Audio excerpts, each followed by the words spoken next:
السلام علیکم، آپ دیکھ رہے ہیں ہورائزن نیوز ایچ ڈی۔ خبر شامل کرتے ہیں ساہیوال سے۔ تھانہ غلہ منڈی پولیس کی 24 گھنٹوں میں جرائم پیشہ عناصر کے خلاف بھرپور کارروائیاں۔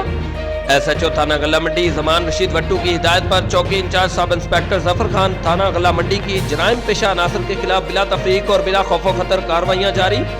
تفصیلات کے مطابق چوکی انچارج سب انسپیکٹر ظفر خان کی مضر صحت گوشت کے خلاف بڑی کارروائی۔ 700 کلو گرام مضر صحت گوشت جو کہ ملزمان سوزوکی وین میں فروخت کرنے کے لیے لے جا رہے تھے۔ ملزمان میں راشد وال طارق قوم مسلم شیخ، علی مراد وال طارق قوم مسلم شیخ، اصغر مشتاق قوم مسلم شیخ ساکنان فرید کلونی عارف والا پل کو گرفتار کر کے ایف آئی آر نمبر 1425/21 کے تحت پابند سلاسل کر دیا تاکہ علاقہ مجسٹریٹ سے اجازت لے کر مضر صحت گوشت کو تلف کیا جا سکے۔ اہل علاقہ نے چوکی انچارج ظفر خان کو خراج تحسین پیش کیا اور امید کی کہ آئندہ بھی یہ اپنے فرائض کو اسی طرح بخوبی نبھائیں گے۔ Report Rauf Shahzad Chatt, divisional bureau chief Sahiwal, Horizon News HD D.